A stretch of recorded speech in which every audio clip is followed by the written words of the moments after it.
사람마다 그리고 그 사람의 직업에 따라서 좋아하는 찬송가가 있고 또 좋아하지 않는 찬송가가 있다고 합니다. 그 예로 소방서에 근무하는 분들은 찬송가 592장 산마다 불이 탄다 고운 단풍에, 이 찬송을 대단히 부담스러워한다는 거죠. 생각해 보십시오. 이 산 저 산 불 붙으면 얼마나 심란하겠습니까? 그런가 하면 수상구조대원들은 물 위에 생명줄 던지어라, 이 찬송이 아주 주제 찬송이라고 합니다. 또 서예가들은 하늘을 두루마리 삼고 바다를 먹물 삼아도, 이 찬송이 저들의 좋아하는 주제 찬송이고, 몽유병 환자들은 찬송가 134장 나 어느 날 꿈속을 헤매며, 이 찬송을 그들은 또 이제 잘 부른다고 합니다. 또 변비로 고생하는 이들의 그 눈물의 한서린 찬송은 울어도 못하네, 힘써도 못하네. 또 돼지 꿈꾸고 로또 대박 노리는 사람은 주여 지난밤 내 꿈에 배웠으니 그 꿈 이루어 주옵소서 하고, 이렇게 꿈이 이루어지기를 소원들 한다는 겁니다. 여러분들은 어떤 찬송을 좋아하시고 또 찬송을 얼마나 부르십니까? 우리나라에 노랫말 연구회라는 그 모임이 있습니다. 여기에서 연구조사에서 발표한 논문 가운데 이런 얘기를 하고 있습니다. 소위 그 대중가요 가수들, 그들이 히트한 노래들의 노랫말을 보면 그 사람들의 운명, 그 사람들의 인생이 그대로 이루어지는 경우가 너무 많더라는 이런 이제 연구 결과였습니다. 그럴 수 있는 것이, 한 가수가 노래 하나를 히트하기 위해서는 최소한 5,000번 이상을 부른답니다. 똑같은 노래를 5,000번 이상 부르면서 이것이 자기 주문이 되고 자기 주술이 돼서 자기 체면에 걸려서 생각도 자기 인생까지도 그렇게 바뀌는 경우가 허다하다는 것입니다. 그러면서 예를 들기를, 가수 남인수 씨는 1962년 눈 감아 들이오리다 하는 노래를 마지막으로 41살 한창 나이에 그는 부른 노래대로 눈을 감았습니다. 이난영 씨는 목포의 눈물을 부르고 그 가사처럼 슬픈 인생을 살다가 가슴앓이로 49 나이에 세상을 떠났습니다.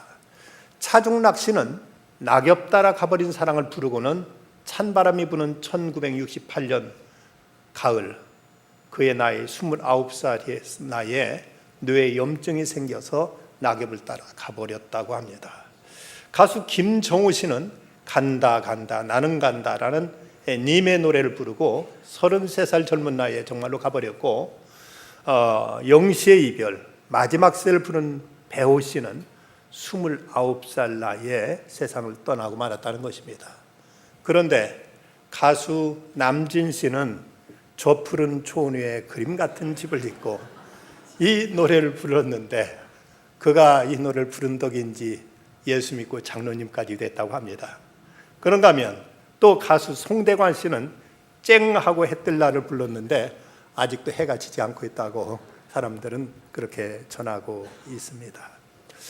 이 노래, 같은 노래를 계속 부르다 보면 그 노래 가사말이 자기 머릿속, 뇌리속에 새겨지고 그것이 어쩌면 자기 운명으로 바뀌어질 수 있다는 것은 충분히 심리학적으로도 이것은 있을 수 있다고 봅니다.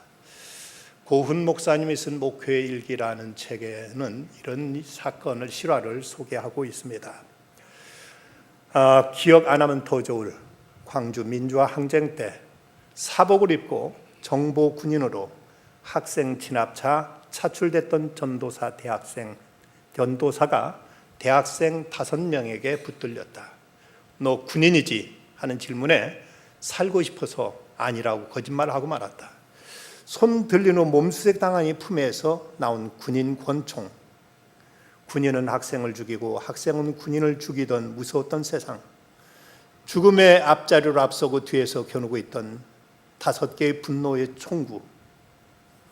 찬송하며 죽자고 나의 갈 길 다가도록 예수 인도하시니 노래하는 찰나 학생 하나가 소리 지르며 너 예수 믿느냐 하기에 뒤돌아 무릎 꿇고 나 신학을 졸업하고 군대 와서 제대하면 목사가 됩니다.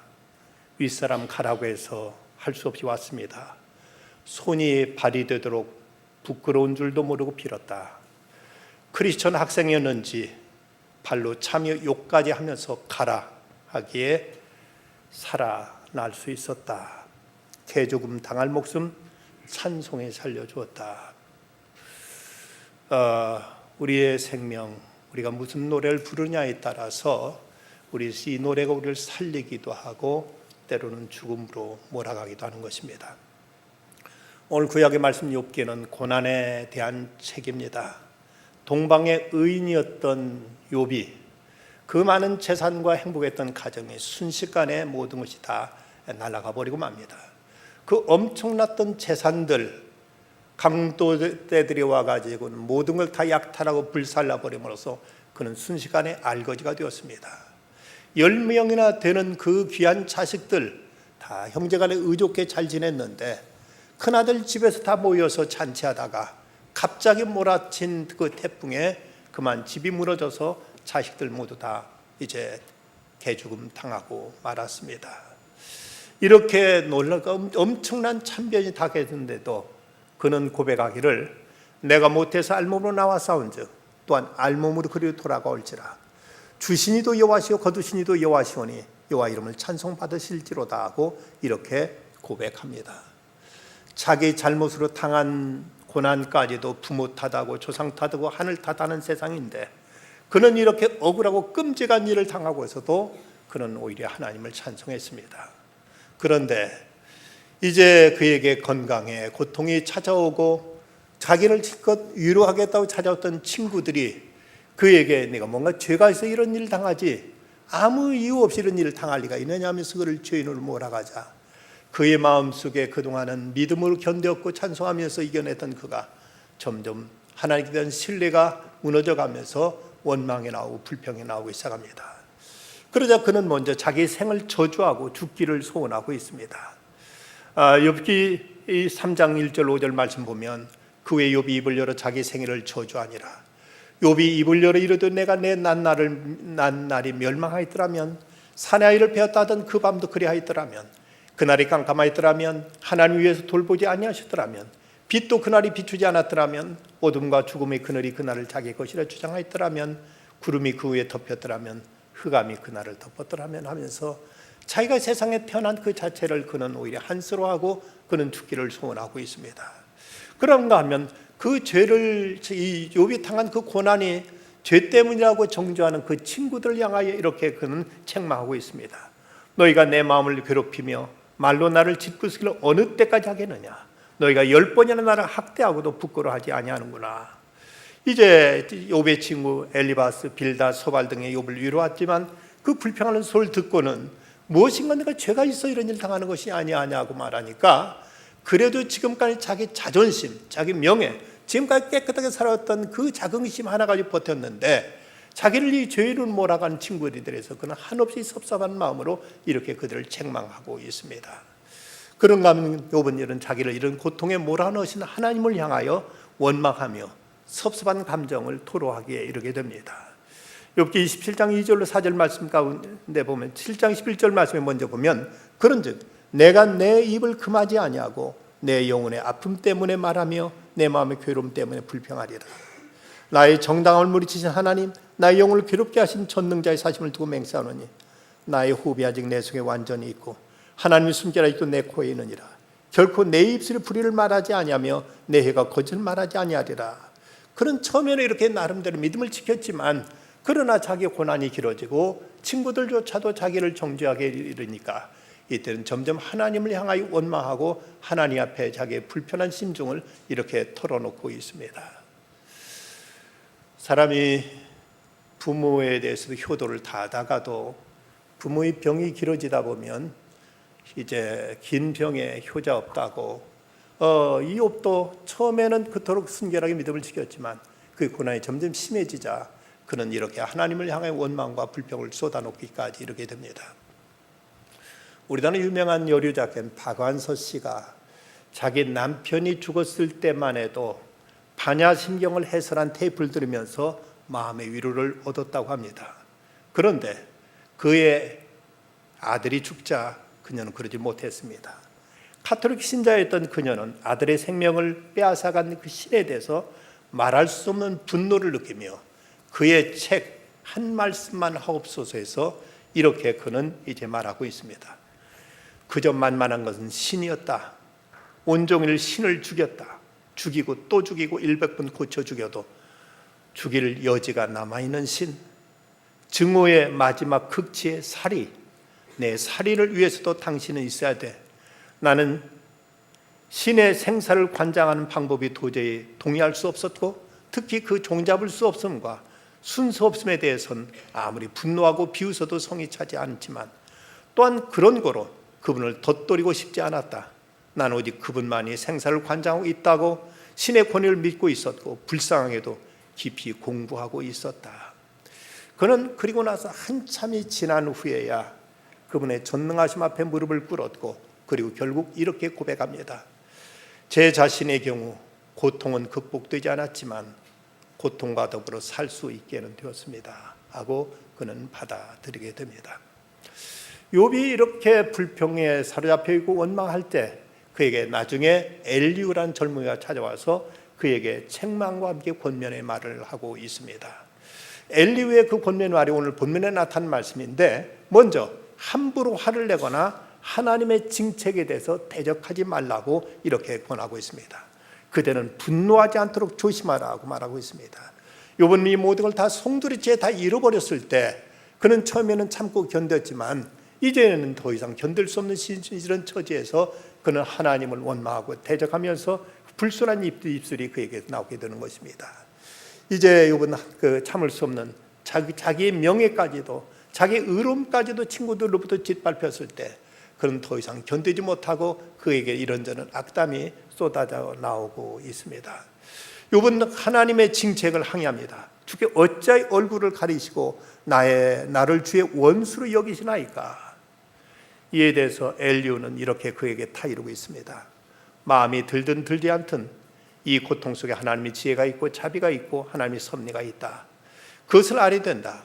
지금 눈에 보이지 않고 느껴지지 않지만 그 깊은 곳에 사랑이 있다는 걸 잊지 말아라. 그리고 이 징책을 대적하지 말아라. 이 징책을 감수하고 받아들이라.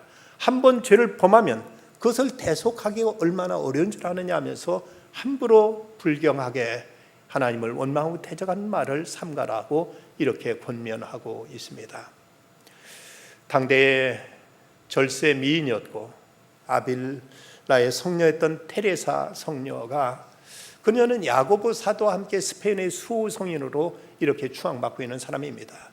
그런데 한 번은 그가 순례를 가기 위해서 수레를 타고 길을 가다가 그만 냇가를 지나고 있는데 나귀가 물속에 그 돌뿌리에 미끄러지면서 껑충 뛰는 바람에 그만 수레 탔던 이 테레사 성녀가 공중제비 돌면서 그만 내 개천에 꼬꾸라지고 말았습니다. 그때 그 입에서 무심코 이런 말이 이제 튀쳐나왔다고 합니다. 하나님, 당신의 친구 대접이 겨우 이 꼴이란 말입니까? 그래서 당신께는 그래도 친구가 적단 말이에요. 테레사 성녀는 그 후 이 일을 두고 평생을 회개했다고 합니다. 얼마나 어리석은 골부림이었는가. 우리가 겪는 모든 고난 속에 하나님이 깊고 오묘한 섭리가 있거늘 우리는 이런 것들을 우리들의 어리석은 생각으로 단정해버리고 쉽게 원망과 불평을 쏟는 일들을 삼가라고 엘리후는 여기 권면하고 있습니다. 그러면서 그는 함부로 죽기를 구하지 말라고 말합니다. 20절 말씀, 그대는 밤을 사모하지 말라. 인생들의 밤에 그들이 있는 곳에서 끌려가리라고 말합니다. 여기 밤이란 곧 죽음을 의미하고 있습니다. 욥은 너무나 괴로워가지고 하나님 차라리 나를 데려가십시오. 차라리 죽는 게 낫겠습니다 하고 이렇게 하나님 앞에 하소연하고 있습니다. 그가 내가 육체밖에 하나님 배우리라 하면서 세상에 태어난 것 자체를 원망하기에 이르는데 그러나 우리는 어떤 고난과 역경 속에 있다지라도 우리의 생명 자체를 저주해서는 안 될 것입니다. 그건 우리 생명을 주시는 하나님을 대적하는 것이요 우리 생명을 통해서 하나님께 아직도 이루시기를 원하는 하나님의 뜻을 부정하는 이런 불경이 된다는 사실을 알아야 될 것입니다. 그런가 하면 또한 악에 치우치지 말라고 충고하고 있습니다. 21절 말씀 보면 삼가 악으로 치우치지 말라. 악을 악으로 대적하지 말라는 얘기입니다. 내가 빼앗겼으니 나도 함께 빼앗겠다는 생각, 내가 배신당했으니 나도 배신할 수 있다는 이런 생각들, 무엇인가 악을 통해서 다른 불의를 응징하겠다는 이런 생각을 아예 하지 말라고 말하고 있습니다. 영국의 소설가 그레엄 그린은 이런 말을 했습니다. 두 개의 악이 하나의 의를 이루지 못한다. 우리는 악한 사람을 악으로 대항해서 의를 이뤄보려고 하지만 악한 사람을 고치겠다고 내가 스스로 더 큰 악에 빠지는 이런 어리석음을 범해서는 안 된다는 것입니다. 아무리 목적이 선하고 의를 지향한다 하더라도 우리가 처한 고난과 모순과 부조리를 악한 모습으로, 악한 자세로 대처해서는 안 된다는 것이죠. 어떤 농부가 수박 농사를 지었는데 농사에서 농사지면 밤마다 마을 청년들이 와서 수박을 몇 통씩 따가는 것 때문에 영 속상하고 이것 때문에 도무지 농사를 지을 수가 없었습니다. 그래서 한 번은 단단하게 마음 먹고 그 수박밭 입구에다가 이렇게 이제 글귀를 써서 붙여놨습니다. 이 수박밭에 있는 이 수박 가운데 그 중에 하나가 농약에 들어 있음. 이 농약은 주인만 알고 있음. 주인 백 하고 써놨습니다. 그랬더니 사람들이 누구도 차마 거기서 수박 딱을 엄두를 내지 못했습니다. 근데 한 며칠 지나니까 그 또 하나의 글귀가 써붙어 있었습니다. 이 수박밭에는 두 개의 수박의 농약이 들어 있음. 하나는 주인이 알고 하나는 도적이 암. 도적 백. 이러니 이제 수박 농사 그때 망쳐버리고 말았습니다. 그 중에 하나가 어떤 수박인지 모르니 어떻게 수박을 팔 것입니까? 자칫 수박밭에서 사람 잡았다는 그 일을 자기가 감당할 수 없어서 그해 농사 망쳐버리고 말았다는 것입니다. 아무리 그럴 때는 명분이 있고 그럴 때는 이유가 있더라도 악으로 악을 해결할 수 없다는 사실을 우리는 잊지 말아야 될 것입니다. 이제 엘리후는 욥에게 이렇게 권면합니다. 그대는 하나님께 하신 일을 기억하고 높이라. 잊지 말지니라. 인생의 그의 일을 찬송하였느니라. 그래서 잊지 말라고 말하고 있습니다. 사람에 따라서 어떤 이는 꼭 생각하는 것이 지난날에 좋지 못했던 것만 기억하는 사람이 있고 그 숱한 좋았던 것은 기억하지 못하는 사람이 있습니다. 과연 우리가 기억하고 있는 것이 무엇인가?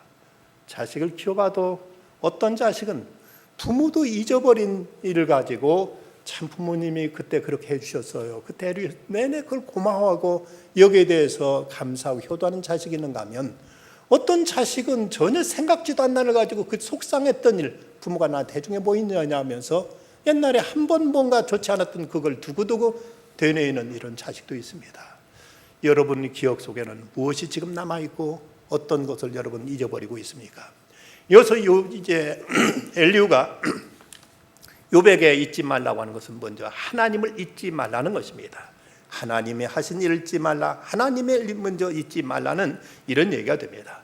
사람이 견딜 수 없는 고통과 괴로움에 처하다 보면 때로는 그 고통에 몰입되어서 하나님까지도 잃어버리는 이런 우를 범할 때가 있습니다.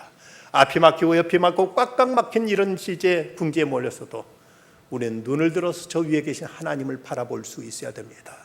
그런데 어떤 문제에 몰입되다 보면 이제 하나님까지도 잊어버리고 모든 걸 절망과 자포자기에 완전히 거기에 자신을 방기해버리고 마는 이런 어리석음이 있습니다. 리처드 범브랜드 목사님, 이분은 살아있는 순교자로 유명한 분입니다. 그분이 루마니아가 공산 시절 공산당들한테 끌려가서 가진 고문을 당하고 이제 믿음을 부정할 것을 요구받지만 믿음을 지키니까 공산당들이 나중에 그를 독감방에다가 독실에다가 그를 이제 가둬놓고 나서 그리고 나서는 이제 그를 세뇌하기 시작합니다. 그 독방에서 매일 스피커를 통해 들려오는 소리는 하나님은 없다, 하나님은 죽었다, 하나님은 없다, 하나님은 죽었다는 소리가 24시간 며칠 맨날 몇 달을 계속하고 계속 그 음성만 들려옵니다. 처음에는 뿌리치고 그럴 리 없다고 이제 그가 강하게 부정했지만 점점 아무 생각도 다 들지 않고 정말 하나님이 안 계신 것처럼, 하나님 돌아가시고 하나님이 죽은 것처럼 이런 생각이 점점 빠져들어가게 됩니다. 이런 자신을 바라고 깜짝 놀라서 아니 이럴 수는 없지, 이래서는 안 되지 하고 하나님이 기도하려고 하고 하나님 말씀을 떠올려고 하고 아무것도 떠오르는 것이 없습니다. 그는 이제 순간 하나님 앞에 하나님 어쩌면 좋습니까 하다가 문득 한 말씀이 그에게 기억납니다. 하나님이 세상을 이처럼 사랑하사 독생자를 주셨으니 이는 저를 믿는 자마다 멸망치 않고 영생을 얻게 하려 하심이라는 이 말씀이 기억나서 그 말씀을 붙들고 이제 그 말씀을 되뇌면서 하나님이 계신다, 하나님이 살아있다, 하나님이 계신다, 하나님 살아있다 하고 이렇게 그는 다시 자기 믿음을 회복하고 그 고비를 이겨낼 수 있었다는 것입니다. 어떤 경제에도 우리는 하나님을 잊어서는 안 됩니다. 어떤 우리가 궁지에 있을지라도 하나님은 엄연히 살아계시고 하나님은 지금도 모든 것 위에 초월하고 계신 하나님이심을 우리는 잊지 말아야 될 것입니다. 1983년 템플 종교상을 받은 솔제니친이 그는 이런 말을 했습니다. 반세기가 훨씬 넘는 오래전 내가 어렸을 때 난 몇 번 어르신들이 러시아에 닥친 큰 재난에 대해서 이렇게 얘기하는 건 그런 기억이 난다. 사람들이 하나님을 잊은 게야. 그러니까 이런 일들이 일어나잖아. 그 후로 나는 거의 50년간을 러시아 혁명사를 연구하는 데 소비했다. 그 와중에 나는 수백 권의 책을 읽고 수백 명의 개인적인 증언들을 수집했으며 그 대격동의 파편들을 정리하려고 8권의 책을 썼다. 하지만 오늘날 내게 6천만이 넘는 이 백성들을 집어삼킨 이 파괴적인 혁명의 주요 원인을 정확하게 표현하라고 요구한다면 나는 이 말을 반복하는 것 외에 더 정확한 표현을 찾을 수가 없다. 사람들이 하나님을 잊은 게야. 그러니까 이런 일들이 일어나잖아. 러시아 공산혁명으로 무려 6천만 명이나 집어삼키고 말았는데 이런 끔찍하고 불행한 일도 적어도 세계적인 대학자 솔제니친의 입장에 보면 사람들이 하나님을 잊은 것, 그것 외에 다른 대답을 찾을 수 없다고 그는 이렇게 말하고 있습니다. 어떤 경우에도 우리가 하나님을 잊어서는 안 됩니다. 내 처지가 아무리 어렵고 힘들지라도 이 경우에도 하나님은 엄연히 살아계신 하나님이심을 우리는 잊지 말아야 될 것입니다. 두 번째 잊지 말아야 될 것은 하나님의 하신 일을 잊지 말라고 말하고 있습니다. 그대는 하나님께 하신 일을 기억하고 높이라, 잊지 말지니라고 말하고 있습니다. 우리는 과거에 하나님께서 우리에게 베푸신 좋은 일에 대해서 너무나 쉽게 잊어버리는 이런 못된 버릇이 있습니다. 내가 좀 어렵고 힘들었던 것은 잊지 못하고 그것은 자꾸 되뇌면서 그토록 베푸신 부모님의 은혜, 그토록 우리를 위해서 이제 도와준 그 스승과 주변 사람들의 호의와 혜택들, 이런 건 너무나 당연한 듯이 이렇게 치부해버리고 우리는 하나님 은혜에 대해서 쉽게 잊어버리는데, 그러나 어떤 어려움이 있더라도 지난날 베푸신 그 은혜를 우리가 잊어서는 안 됩니다. 그렇다면 하나님께서 욥에게 어떤 은혜를 베풀어 주셨는가? 무엇보다 먼저 그를 하나님께 선택하셔서 그에게 믿음을 주셨습니다. 욥기 1장 1절에 보면 이렇게 말씀 나옵니다. 우스 땅에 욥이라 불리는 사람이 있었는데 그 사람은 온전하고 정직하여 하나님을 경외하며 악에서 떠난 자더라고 말씀하고 있습니다. 그가 온전하고 순전히 하나님을 경외하는 그 믿음은 어디서 난 것입니까? 여기에 대해서 에베소 2장 8절 분명히 말씀하시기를 너희가 그 은혜를 인하여 믿음으로 말미암아 구원을 받았나니 이것이 너희에게서 난 것이 아니라 하나님의 선물이라고 말씀합니다. 믿음은 하나님의 선물이지 내 스스로 만들어낸 것이 아닙니다. 어떤 사람은 그토록 어떤 인생의 참된 길을 찾고자 원하고 참으로 절대자를 만나기 원하는데도 불구하고 그들에게 가르치는 하나님이 어인연고로 하나님이 우리를 선택하셔서 우리로 하여금 하나님을 알게 하시고 믿게 하셨고 어떻게 하나님을 섬길 수 있는 이 착한 마음을 갖게 하셨는지, 이것이 우리에게 난 것이 아니라 하나님께 우리에게 베푸신 은혜라는 것, 선물이라는 것을 우리는 잊지 말아야 됩니다. 하나님은 먼저 욥에게 이 은혜를 베푸셨습니다. 그런가 하면 욥에게 하나님은 행복한 가정을 주셔서 10명의 자녀를 거느리면서 참으로 유복하게 살았습니다. 또 그에게 많은 재산도 주셨습니다. 그 재산에 대해서 욥기 1장 3절에 보면 그의 소유물은 양이 7,000마리요 낙타가 3,000마리요 소가 500개요 얌나귀가 500마리며 종도 많이 있었으니 이 사람은 동방 사람 중에 가장 훌륭한 자라고 이렇게 기록하고 있는 걸 보면 그 당시 거부, 그야말로 요즘 말로 하면 재벌이었습니다. 이렇게 많은 재물의 축복도 받았고 무엇보다 그는 하나님의 신임을 받았던 사람입니다. 욥기 1장 8절 보면 여호와께서 사탄에게 이르시되 내가 내 종 욥을 주의하여 보았느냐? 그와 같이 온전하고 정직한 하나님을 경외하고 악에 떠난 자를 세상에 없느니라고 하나님이 욥을 믿어주셨고 그를 인정하셨고 사탄 앞에서도 욥을 자랑하실 만큼 그를 신임해 주셨습니다. 이러면 욥은 하나님께로부터 많은 걸 받았지요. 그런데 지금 당장 어렵다 보니까 옛날에 받았던 그 모든 은혜는 다 잊어버리고 하나님을 불평하고 원망하기에 이르게 된 것입니다. 지금 아무리 힘든 건 힘들지라도 지난 과거를 우리가 부정해서는 안 되는 것입니다. 스코틀랜드의 유명한 설교가 알렉산더 우드로 목사가 불의의 사고로 외아들을 잃었습니다. 그리고 장례식에서 이런 기도를 드렸다고 합니다. 내 아들 썬디를 31년 동안 빌려주셨던 것을 감사합니다. 천국에서 빨리 필요하셔서 그 녀석을 불러주심을 더욱 감사합니다. 자식도 하나님 내게 맡겨주신 선물인데 하나님이 뜻이겠어 먼저 불러가셨다. 주신 거 감사하고 하나님이 필요하셔서 데려가시면 이것도 감사합니다라고 이분은 이렇게 기도했습니다. 우리의 존재 이유가 하나님을 찬양하는 데 있음에도 불구하고 우리는 이 하나님의 은혜를 너무나 당연하게 생각하면서 하나님의 은혜에 보답할 줄 모르고 감사할 줄 모르는 경우가 얼마나 많습니까?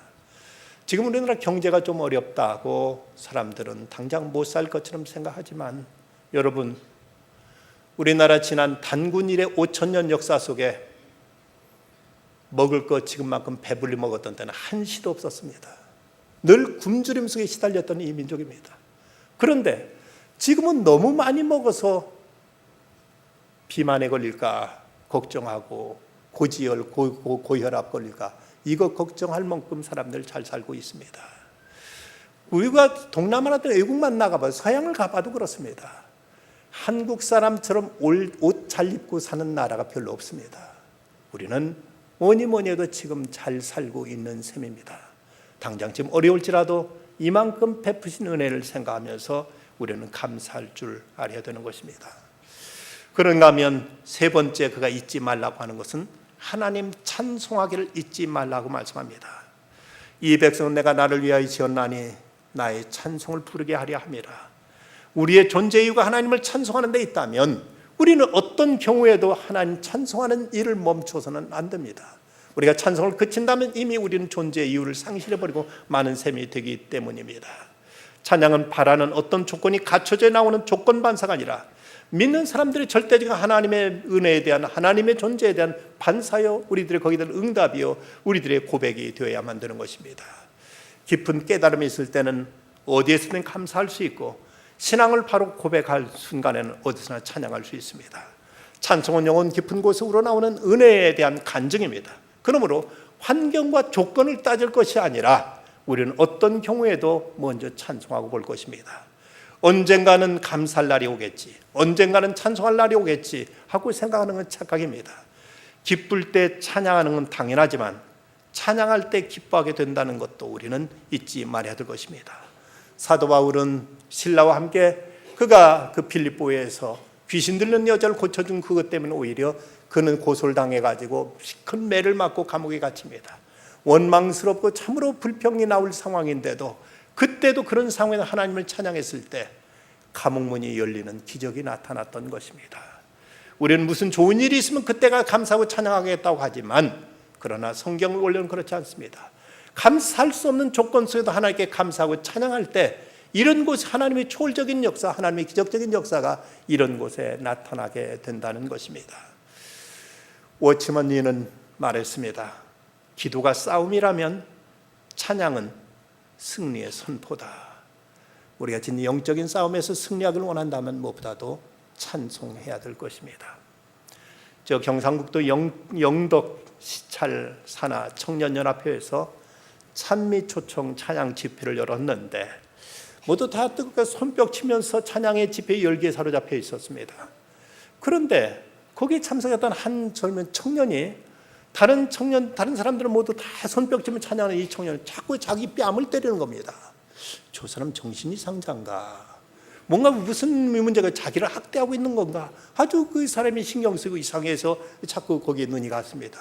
그런데 조용한 찬송을 볼 때는 지그시 눈을 감고 그렇게 은혜져서 찬송을 부르다가 템포가 빠른 찬송에 나오니까 그러니까 자꾸 자기 뺨을 때리면서 찬송을 부르는 거고 저 사람 참 별 희한한 사람 다 있다고 생각하고 자꾸 이제 거기 신경이 쓰였습니다. 집회가 은혜 가운데 잘 마치고 사람들이 여기서 하나둘 일어서 가는데 보니까 그 사람이 이러는 모습 보니까 팔 하나를 쓰지 못하는 사람이더랍니다. 자기는 팔 하나밖에 쓸 수 없으니까 그 움직이는 팔로 다른 사람처럼 두 손뼉을 치지 못하니까 자기 뺨을 때리면서도 이렇게 찬양을 하더라는 것이죠. 이 모습을 보고 이 찬양 가족, 찬미 가족은 깜짝 놀라서 내게 두 팔이 온전하다는 걸 자랑할 것이 못 되는구나. 내가 이걸 가지고 지금 어떻게 쓰고 있느냐 하는 것이 중요하지. 내 사지가 멀쩡하다고 해서 이것이 다는 아니구나 하는 사실을 새삼 깨달았다고 합니다. 찬양이 그 사람의 사람됨을 결정합니다. 우리는 고통 중에 울고 원망하고 증오합니다. 그러나 형통한 날에는 자칫 교만하기 쉽고 방탕하기 쉬운 것이 인생관입니다. 없던 것이 생기고 부자가 되고 직업이 생기면 하나님을 찬양하겠다고 하지만 실은 그런 일이 이루어졌을 때 하나님을 찬양한 사람 그렇게 많지 않습니다. 하나님 제 병을 고쳐주면 하나님 앞에 나가겠습니다 하는 사람, 소원 이루어지면 하나님 앞에 나올지 술집 찾아갈지 아무도 알지 못합니다. 신방하면서 이 가정 좋아하는 찬송은 어떤 찬송입니까? 하고 물어보면 그 찬송을 통해서 그 가정의 믿음의 정도를 가늠할 수가 있습니다. 여러분 신앙생활은 얼마만큼 여러분 찬송하고 계십니까? 여러분 삶 속에 과연 얼마만큼의 찬송이 우리 입에서 흘러나오고 있습니까? 우리는 찬송을 회복해야 될 것입니다. 찬송이 좀 더 깊어져야 되겠습니다. 찬송이 좀 더 뜨거워지고 좀 더 간절해질 수 있어야 될 것입니다. 우리는 세상 살아가면서 잊지 말고 기억해야 될 역사적인 교훈도 있고 인생의 여러 가지 진리도 있고 지혜도 있고 이웃의 아픔도 있고 이주 더불어 우리가 생각해야 될 것이 많이 있습니다. 그러나 오늘 말씀을 통해서 분명히 우리에게 잊지 말라고 권면하고 있는 말씀들, 하나님을 잊지 말라, 하나님 하신 일들을 잊지 말라, 하나님 찬송하기를 잊지 말라고 말씀하십니다. 한 시인은 이렇게 노래합니다. 내 영혼아 내가 어찌 낙심하며 어찌하여 내 속에서 불안해하는가. 너는 하나님께 소망을 두라. 나는 그가 나타나 도우심으로 말미암아 내 하나님을 여전히 찬송하리로다. 기도하십시다. 거룩하신 아버지 하나님, 오늘도 이렇게 불러주시니 감사합니다.